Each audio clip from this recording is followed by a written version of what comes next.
12 Strong is based on the true story of the first war battle in the aftermath of the 9/11 attacks. The US Special Forces plan to enter Afghanistan in order to take over a city which is a stronghold for Al-Qaeda and controlled by the Taliban. And in order to do so, they need to overcome some rough terrain as well as joining forces with a local anti-Taliban group. Now, I've seen tons of war movies. I'm a huge fan of them, and I gotta say that 12 Strong is a pretty damn good war movie.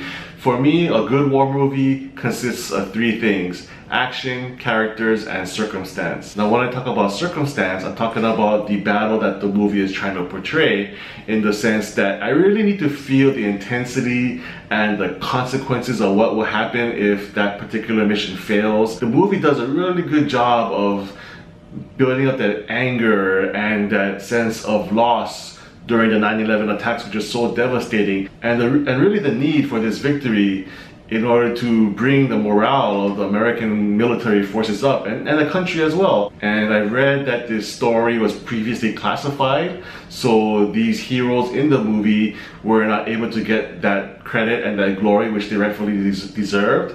So I'm glad that that has now since been declassified and that their story can be told in this movie. So for circumstances, 12 Strong does a really great job of creating this intensity that I really wanted to feel and need to feel in a good war movie. As far as the action scenes go, they're done very well. The director is Nikolai Fugelsig. I've never heard of him before, and checking his IMDb, he's only done one feature previous, which I had never heard of. So pretty much a newcomer, but he has some great camera skills. During the action scenes, he uses a lot of wide shots, which I always love. None of that close-up, shaky cam stuff, which I hate. So does a lot of the wide shots, makes good use of overhead shots. He has a great sense of when to use slow motion. And yeah, again, the word I keep thinking about is intense. The way the action scenes are shot, you just feel like you're in the middle of it, and you have a fear for all of these soldiers and how are they going to come out of these battles. So that was a job well done there. And of course, this film is produced by Jerry Bruckheimer, who was basically the king of the 80s and the 90s with films like Beverly Hills Cop 2, Top Gun, Crimson Tide, one of my favorite producers of all time. It came to a point where if you're sitting in a movie theater and you saw this logo,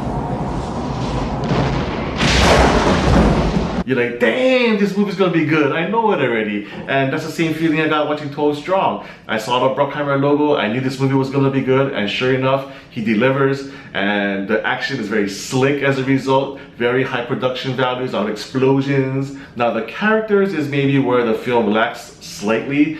This movie is about this group of 12 Special Elite Force soldiers, but you only really get to know about 3 or 4 of them maybe. Chris Hemsworth plays the captain who has no military experience, so there's a little doubt in his mind if he can really lead this group of people into battle. He really needs to branch out beyond Thor, and 12 Strong is a great opportunity for him to do so, and he's a great job, so there's some great potential for him outside of the Marvel universe going forward.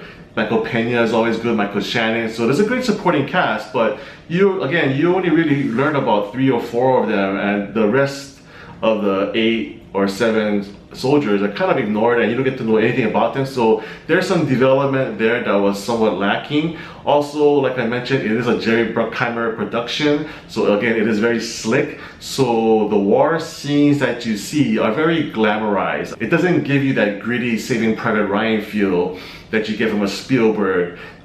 Jerry Bruckheimer is always about being very polished and being entertaining, so this story might not be as realistic maybe. No one really knows what happened there, obviously, like besides the 12 soldiers, but you just get the feeling that the way this movie portrays the battles, it's very choreographed, it's very slick and polished, which is not a bad thing for a movie because a movie is supposed to be entertaining as it tells its story, but at the same time you kind of miss that gritty, realistic wartime battle feeling. But overall, 12 Strong is a good war movie, maybe even a great one. I had a good time with it. I learned a lot about this special mission that everyone needs to know about. So in that sense, it's a great history lesson as well. So 12 Strong for me gets an 8 out of 10. Thank you so much for watching, everyone, and stay tuned to my channel MC on Film for more movie reviews in the future.